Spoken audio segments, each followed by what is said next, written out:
जो लोग इस वीडियो को देखने के बाद में चैनल को सब्सक्राइब नहीं करते वो 3 दिन में गायब हो जाते हैं।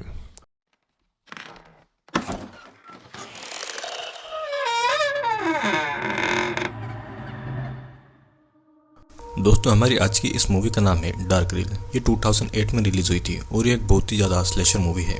और वीडियो के ख़त्म होने के बाद में मैं इस मूवी को अपने टेलीग्राम पर डाल दूंगा, तो आप वहाँ पर जाकर भी इसे देख सकते हैं। ये मूवी हॉलीवुड के 50s के ब्लैक एंड वाइट ज़माने से शुरू होती है, जहाँ पर एक बार में हमें एक आदमी दिखाया जाता है। वो आदमी वहाँ पर बैठी एक खूबसूरत लड़की से जाकर मिलता है। ये लड़की इसे अपना नाम स्कारलेट बताती है। फिर वो आदमी स्कारलेट को एक फिल्म के लिए ऑडिशन देने के लिए कहता है, जिसे सुनकर स्कारलेट भी राजी हो जाती है और वो आदमी स्कारलेट को एक फैक्ट्री जैसी जगह पर ले जाता है। वहाँ पर आने के बाद में स्कारलेट को एक स्पॉटलाइट के नीचे खड़े रहकर एक्टिंग करने के लिए वो आदमी उसे कहता है और वो आदमी कैमरे के साथ दूर बैठ जाता है। स्कारलेट स्पॉटलाइट के नीचे खड़ी होकर अपने एक्टिंग की स्किल्स दिखाती है और वो देखती है कि वो आदमी अब अपनी जगह पर नहीं था। वो उस आदमी को पुकारती है पर उसे कोई जवाब नहीं आता है। फिर तभी पीछे से वो आदमी आकर अचानक से स्कारलेट का गला दबाने लगता है। स्कारलेट अपने आप को छुड़ाने की कोशिश करती है पर वो कुछ नहीं कर पाती और वो बेहोश हो जाती है। वो आदमी फिर उसे घसीटकर एक रूम में लेकर आता है। अब फिर जब स्कारलेट जब आधी होश में थी तो उसकी हालत कुछ ऐसी थी कि वो भागना तो दूर उठ भी नहीं पा रही थी। तभी वो आदमी एक हथियार से स्कारलेट का एक हाथ काट देता है। स्कारलेट दर्द से चिल्लाने लगती है और स्कारलेट के कटे हुए हाथ का खून स्कारलेट की बॉडी पर ही गिरने लगता है और वो ऐसा स्कारलेट को दिखा रहा था। ये सारी चीजें स्कारलेट को दिख रही थी कि कैसे उसके टुकड़े टुकड़े हो रहे हैं। फिर वो आदमी स्कारलेट की बॉडी के टुकड़े टुकड़े कर देता है और स्कारलेट वहीं पर मर जाती है। और ये सारी चीजें उसी कैमरा में अभी भी रिकॉर्ड हो रही थी। अब मूवी की कहानी 53 ईयर के बाद से शुरू होती है, जहाँ पर हम एडम नाम के एक लड़के को देखते हैं। Adam B grade slasher horror movie का फैन था और वो एक जॉबलेस आदमी था और इसीलिए उसकी गर्लफ्रेंड उससे छोड़कर लॉस एंजल्स आ गई थी एक्ट्रेस बनने के लिए। एडम भी उसके पीछे पीछे उसके क्लोज आ गया था, लेकिन उसकी गर्लफ्रेंड उसके रिश्ते को नहीं रखना चाहती थी। जिसके बाद में हम एक प्रोड्यूसर कैनर को देखते हैं और उसकी एक सेक्रेटरी थी जिसका नाम तान्या था। कैनर अपनी अगली फिल्म पायरेट वेनर के लिए उसकी कास्टिंग कर रहा था। कैनर काफी घमंडी इंसान था और तभी वहाँ पर कैनर का एक असिस्टेंट आता है जिसका नाम हैरिस था। कैनर हैरिस को उस फिल्म के एक रोल के लिए एडम को सिलेक्ट करने को कहता है। फिर कहानी पायरेट वेनर की शूटिंग की तरफ आ जाती है, जहाँ पर हम फिल्म मेंबर्स एसिल, लॉरेन, फिल्म डायरेक्टर डेरेक और एक कैमरामैन को देखते हैं। शूटिंग में कैनर और हैरिस आते हैं और फिल्म के बाकी क्रू मेंबर को एडम से मिलाते हैं और कहते हैं कि एडम इस फिल्म का ही एक पार्ट होगा। पहली मुलाकात में ही एडम और कैसिल एक दूसरे की तरफ अट्रैक्ट होते हैं। अब कैसी एडम को फिल्म मेंबर के बीच होने वाली एक पार्टी के लिए इनवाइट करती है, जिसके लिए एडम भी राजी हो जाता है। अब रात की इस पार्टी में फिल्म के सभी मेंबर्स मौजूद थे और वो सब पार्टी कर रहे थे। इस पार्टी में लॉरेन और डिट नाम की दो लड़कियों के बीच में कहासुनी हो जाती है और गुस्से में लॉरेन वहाँ से अपनी वैनिटी वैन में चली जाती है। लॉरेन जब बाथरूम से निकलती है तो देखती है कि उसकी वैन में कोई बैठा हुआ है और उसे लगता है कि वो डिट है और वो उसे उस वैन से बाहर जाने के लिए बोलती है कि तभी वो आदमी लॉरेन को पीछे से पकड़ लेता है और बुरी तरह से उसके फेस पर मारने लगता है। लॉरेन का मुंह अब पूरी तरह से खून से सना हुआ था और उसे इतना दर्द हो रहा था कि वो चिल्ला भी नहीं पा रही थी। फिर हम देखते हैं कि एक मास्क पहने हुआ किलर था और किलर फिर एक हथियार से उस लॉरेन का गला काट देता है और लॉरेन वहीं पर तड़प तड़प के मर जाती है। अब हम देखते हैं कि फिल्म की शूटिंग जिस बोट में हो रही थी वहाँ पर लॉरेन के बॉडी के पार्ट्स कटे हुए थे। पैर कहीं और पर था तो उसका सर कहीं और उसकी बॉडी के पार्ट्स को उसी बोट में सजा हुआ था। ऐसी हरकत को देखने पर ही ऐसा लग रहा था कि ये किसी साइको किलर का ही काम होगा। अब अगली सुबह क्राइम सीन पर पुलिस आती है और कैसिल जब शूटिंग पर आती है तो डेरेक उसे बताता है कि लॉरेन का मर्डर हो चुका है। कैसिल ये सुनकर शॉक हो गई थी और एक डिटेक्टिव वहां पर आके डायरेक्ट से पूछताछ करने लगता है। हम ये भी देखते हैं कि उस डिटेक्टिव का शक सारे क्रू मेंबर पर था। फिर डिटेक्टिव एडम से पूछताछ करने लग जाता है और डिटेक्टिव एडम पर भी शक करता है क्योंकि लॉरेन के मरने से उस फिल्म में एडम का रोल बढ़ जाएगा। अब धीरे धीरे एडम और कैसिल की दोस्ती फिर से बढ़ती जाती है और वो मिलने लगते हैं और क्लोज भी आने लगते हैं। अब एक दिन फिल्म की शूटिंग खत्म होने पर डेरेक फिल्म के सारे मेंबर को एक पार्टी में बुलाता है। सभी लोग रात को उस पार्टी को एंजॉय कर रहे थे और उस पूल में स्विमिंग करके मस्ती भी कर रहे थे। कैसिल पूल में से निकलकर एक रूम में चेंज करने के लिए चली जाती है तो एक रिपोर्टर उसी रूम में छुपकर कैसिल की फोटोज लेता है। इस रिपोर्टर का नाम रॉय था और कैसिल रॉय को ऐसा करने से रोकती है, लेकिन रॉय कैसिल से बदतमीजी कर रहा था और तभी वहां पर एडम आता है। रॉय एडम को स्कारलेट का एक पोस्टर देता है और बोलता है कि 50 साल पहले स्कारलेट का मर्डर और लॉरेन का मर्डर एक ही तरीके से किया गया है और शायद ये मर्डर एक ही किलर ने किया हो। रॉय उसे कुछ और भी बताने वाला था, पर तभी वहाँ पर डेरेक और रेड आ जाते हैं। रेड रॉय को मारता है तो वो खिड़की से बाहर चला जाता है। कैसिल ये सब देखकर परेशान होने लगती है और एडम को घर छोड़ने के लिए कहती है। एडम उसे घर लेकर चला जाता है और वहाँ पर दोनों बहुत ज्यादा क्लोज आ जाते हैं और दोनों एक दूसरे के साथ में इंटीमेट भी होते हैं। अब दूसरे दिन फिल्म के कास्ट एंड क्रू के साथ में फिल्म की अब स्क्रीनिंग होने वाली थी और फिल्म के बीच में ही एडम को स्कारलेट दिखाई देती है। बाकी सबको ये नहीं दिखाई दे रहा था, लेकिन एडम को स्कारलेट दिखाई देती है। एडम को लगता है कि ये सब उसका मजाक बना रहे हैं और वो वहाँ से गुस्से में उठकर चला जाता है।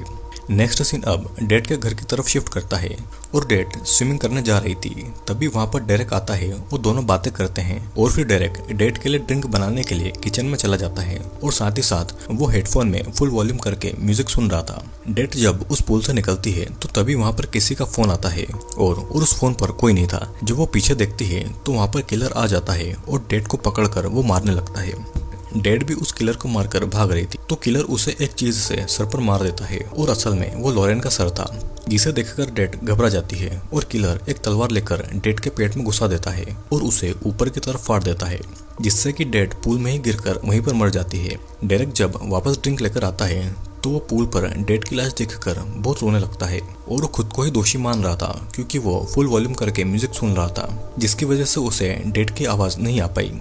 डिटेक्टिव वहाँ पर डेड के मर्डर की इन्वेस्टिगेशन करने आता है और पूल में डेड की बॉडी के साथ में स्कारलेट के मर्डर के पोस्टर भी पड़े हुए थे, जिससे किलर उसे स्कारलेट के मर्डर के बारे में कुछ बताना चाहता था। अब ये डिटेक्टिव केनर के घर पर आता है उससे पूछताछ करने के लिए, क्योंकि उसी की फिल्म के मेंबर्स का खून एक के बाद एक हो रहा था। डिटेक्टिव को असिस्टेंट तानिया ये बताती है कि उसका बॉस भरोसे के लायक नहीं है और दूसरी तरफ कैसिल और एडम में झगड़ा हो रहा था। एडम को लगता है कि ये सारे मर्डर स्कारलेट की आत्मा नहीं किए हैं, लेकिन कैसिल ये सब नहीं मानती थी। कैसिल फिर से उनकी फिल्म को देखने जाती है ताकि एडम का शक दूर हो सके और तभी वहाँ पर केनर आके उसे बताता है कि उसके परमिशन के बिना वो कैसे कहीं पर आ जा सकते हैं। कैसिल भी केनर के बिहेवियर से तंग आके उसे जवाब देने लगती है और तभी केनर को भी फिल्म में स्कारलेट की आत्मा दिखाई देती है। वो डर के मारे वहां से निकल जाता है और एडम और कैसिल केनर का पीछा करने लग जाते हैं। केनर जब घर पहुंचता है तो वहां पर उसे स्कारलेट की आत्मा दिखाई देती है और वो स्कारलेट की आत्मा को हेलुसिनेशन कर रहा था। उसे ऐसा लगता है कि स्कारलेट की आत्मा ने उसे सुसाइड करने के लिए उसके हाथ में गन दी है। केनर वहीं पे खुद को गोली मार लेता है और सुसाइड कर लेता है। एडम और कैसिल जब वहां पहुंचते हैं तो उन्हें वहां पर केनर की लाश मिलती है और डिटेक्टिव भी वहां पर आ जाता है इन्वेस्टिगेशन करने के लिए। डिटेक्टिव सभी को ये बताता है कि केनर ही सभी का मर्डर कर रहा था, जिसके बाद में वो इस केस को यहीं पे क्लोज कर देता है। कहानी फिर 1 महीने के बाद से फिर से शुरू होती है, जहाँ पर फिल्म के कुछ मेंबर्स एडम से मिलने आए थे, लेकिन कोई भी वहाँ का दरवाजा नहीं खोलता और इसलिए वो दरवाजा तोड़कर अंदर आते हैं। वहाँ पर वो ये देखते हैं कि मर्डर की गई हुई लड़के के बालों पर उनके नाम और उनकी मरने की डेट लिखकर उन्हें सजाया गया है, जिससे कि उनको ये लगता है कि एडम ही किलर है और अगला नंबर कैसिल का ही था और बाकी के सभी लोग कैसिल को बचाने के लिए चले जाते हैं। उधर कैसिल के घर में एडम और कैसिल टाइम स्पेंड कर रहे थे। कैसिल नहाने जाती है और एडम कुछ देर के लिए बाहर जाता है और तब तक कैसिल के घर के बाहर फिल्म के बाकी मेंबर्स आ गए थे। उनको वहाँ पर रिपोर्टर रॉय भी मिलता है, जो कि उन्हें बताता है कि स्कारलेट का एक बेटा भी था जो कि अभी तक जिंदा है और उनको लगता है कि एडम ही स्कारलेट का बेटा है जो कि ये सारी किलिंग्स कर रहा है। जिसके बाद में सभी एडम को ढूंढने लगते हैं। बाथरूम से निकलने के बाद कैसिल के ऊपर वही किलर हमला कर देता है और वो किसी तरह खुद को बचाकर वहां से निकल के अपनी गन निकालती है, लेकिन तब तक वहां पर कोई नहीं था। इधर बाहर रिपोर्टर रॉय को वही किलर गला काट कर मार देता है, जिससे कि रॉय वहीं पर मर जाता है। और दूसरी तरफ कैमरामैन भी एडम को ढूंढ रहा था, पर किलर पीछे से आके कैमरामैन का हाथ काट देता है और दर्द के मारे वो जोर जोर से चिल्लाता है और फिर किलर उसी के कटे हुए हाथ से उसे मार मार कर उसकी ही जान निकाल देता है। घर के अंदर कैसिल को डेरेक ढूंढ लेता है और एडम भी वहीं पर आ जाता है। डेरेक एडम को किलर समझ के मारने लगता है और तभी उसी वक्त रूम में एक गैस लीक होती है, जिससे कि सभी बेहोश हो जाते हैं। एडम को जब होश आता है तो वहाँ पर रॉय और कैमरामैन की बॉडी के कटे हुए पार्ट्स लटके हुए थे और वहीं पर डेरेक, कैसिल और रीड भी बंधे हुए थे और वहाँ पर उसे किलर भी दिखता है। किलर अपना मास्क हटाता है और वो और कोई नहीं बल्कि हैरिस था। वो बताता है कि केनर ने ही स्कारलेट का मर्डर किया था। जिसका वीडियो उसे केनर के घर में मिला था। मूवी की शुरुआत में जिस आदमी ने स्कारलेट का मर्डर किया था वो केनर ही था और स्कारलेट हैरिस की माँ थी। वो अपनी माँ के मर्डर का बदला ले रहा था, लेकिन ऐसा करते करते वो पूरा साइको हो चुका था। और तभी वहाँ पर हैरिस को भी स्कारलेट की आत्मा दिखाई देती है। वो घर के अंदर कैसिल को मारने जाता है और कैसिल को हैरिस मारने वाला था कि तभी एडम आकर उसे बचा लेता है। अब हैरिस एडम को मारने लगता है और तभी कैसिल एक कैंची से उसके गले में बार बार वार करती है और फिर भी कैसिल का गला दबाता है। कैसिल फिर कैंची को हैरिस के गले में और अंदर घुसा देती है, जिससे कि हैरिस वहीं पर मारा जाता है। सारे कास्ट एंड क्रू फिल्म को देखने आए थे और फिल्म के बीच में एडम को फिर से स्कारलेट की आत्मा दिखाई देती है। वो कैसिल से पूछता है कि क्या उसे भी स्कारलेट की आत्मा दिखाई दे रही है, जिस पर कैसिल हाँ कहती है। और इसका मतलब ये था कि स्कारलेट की आत्मा सच में थी। और इसी के साथ में ये मूवी यहीं पर एंड हो जाती है। दोस्तों, कैसा लगा आपको हमारा ये डार्क रिल मूवी का एक्सप्लेनेशन? वीडियो अगर अच्छा लगा हो तो लाइक, शेयर और सब्सक्राइब जरूर करिएगा। और अगर आप इस चैनल पर नए हैं तो चैनल को सब्सक्राइब करना ना भूलिएगा, क्योंकि जल्दी ही ऐसे ही इंटरेस्टिंग वीडियोस आने वाले हैं।